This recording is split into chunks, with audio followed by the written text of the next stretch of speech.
Welcome to the Big Creek.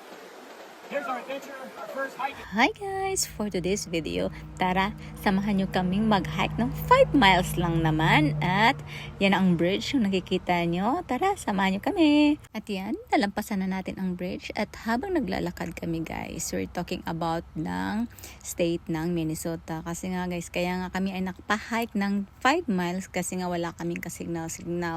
So, kaya magha-hike na lang kaming mag-asawa guys. At yan guys, kung nakikita nyo, kami ay nakasuot ng mga ganyan kasi nga malamok guys, grabe. Kahit nag-spray na kami, malamok pa rin. So, yun, at saka kahit nga siya, umulan kasi siya ng ilang days. Kung makikita nyo dyan, yan maputik. Balik tayo sa signal guys. So, lahat pala ng Minnesota State Park ay wala silang signal. So, alright guys, we're gonna cross.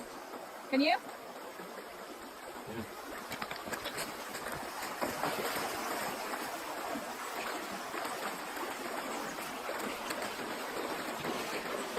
Oh, yeah.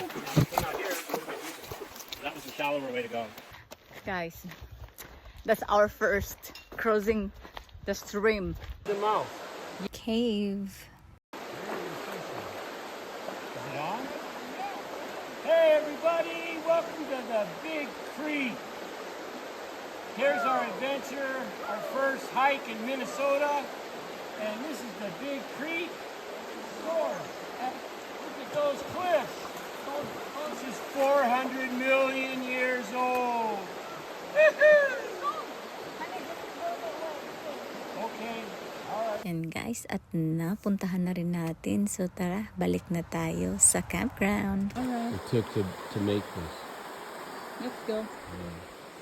Bench if you want to rest, and they have very user friendly because most of the people guys that they are hiking here, they have horses. So you just what you call that, hand? Tie up your horse. And go for a and swim. go. Guys, our first seen the wild raspberry.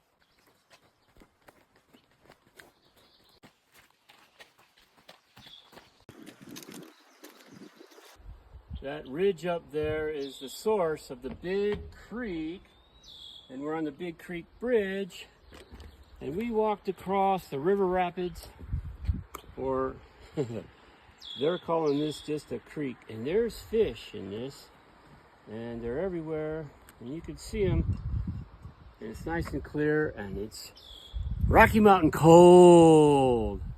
Later, dude. Yeah, we're back already. That's number 10.